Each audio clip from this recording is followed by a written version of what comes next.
Wala nang maraming paligoy-ligoy pa, diretso sa punto na. Maiksi lang ang komentaryo, pero diretso sa punto. Maraming kuro-kuro, may tiwali, may totoo. Dito, sa puntong diretso tayo. Punto diretso.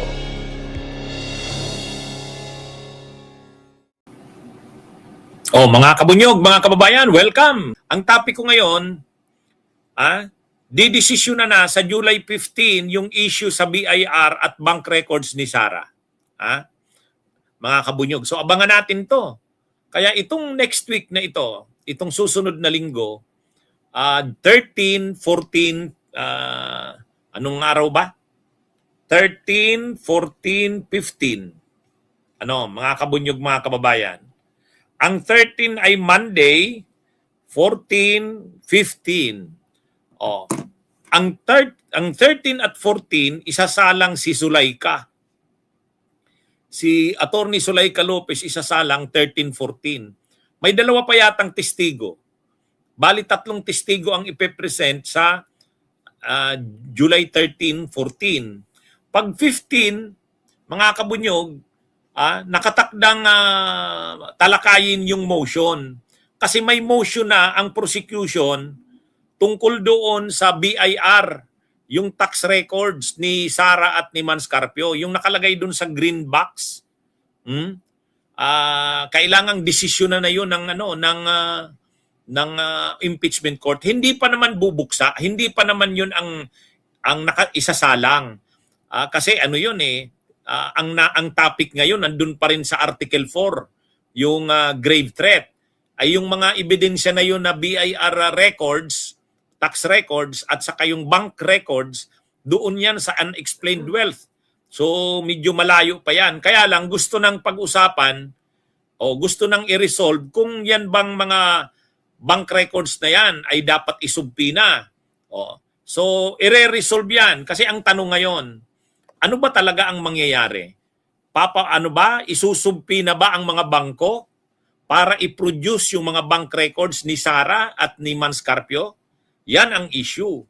So, mag-o-oral arguments. Ibig sabihin ng oral arguments, mag-a-argue ang defense at ang prosecution. Siyempre, sasabihin ng prosecution, dapat isumpina yung mga bank records. Dapat isumpina yung BIR tax records. At dapat i-present ito doon sa impeachment trial. Siyempre, ipapaliwanag ng prosecution yung kanilang basihan, bakit dapat na i-present yun. Siyempre, yung defense, magsasalita din, mag-a-argue din, sasabihin ng defense, hindi pwede, bawal yan. So, ano ito? Ang tawag dyan, oral arguments. Hindi natin alam kung dyan mismo sa araw na yan, magdi-decide na ang impeachment court. O baka hihintayin pang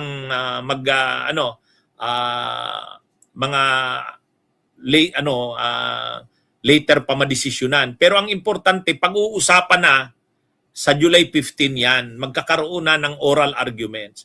Dapat naman talagang madesisyon na yan. Kasi ang tanong, talaga bang dapat papayagan ba na isumpi na?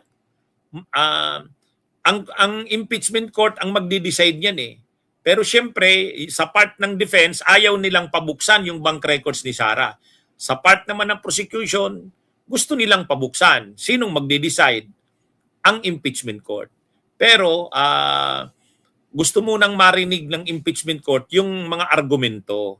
Mapapanood din natin yan. Mga kabunyog sa July 15. Kaya importante yan. Siyempre tayo, naniniwala tayong dapat na buksan ang mga bank records nila Sara.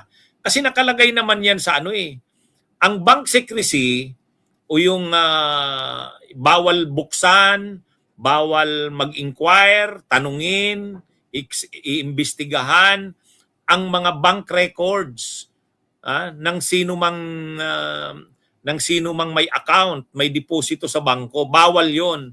Yan ang tinatawag na bank secrecy law. Pero may exception dun May exception yan. General rule. Hindi pwedeng buksan, hindi pwedeng mag-inquire, hindi pwedeng imbestigahan ang mga deposito at account sa bangko. Except, may mga exceptions doon. At isa sa exceptions na yon ang impeachment. Kaya hindi naman illegal ang pagbubukas ng mga bank records na yan. Nakalagay yan sa impeachment. Nakalagay naman yan sa batas. Di ba nung panahon nga nung panahon ni Corona, binuksan din yung mga bank records ni Corona. Chief Justice na yon. Bakit? Wala. Hindi naman bawal na buksan yung mga yan. Saka kung wala ka namang tinatago, bakit ka matatakot buksan ang bank records mo? Tama. Ano nga yun maganda ngang mabuksan ang bank records mo. Kasi pag naipakita mo, wala. Kita nyo? Binuksan ang bank records ko. Anong nakita nyo? Wala, di ba? Kasi kayo, gusto nyo lang talaga akong gipitin. Yang ganon. Mabibindicate yan si Sara.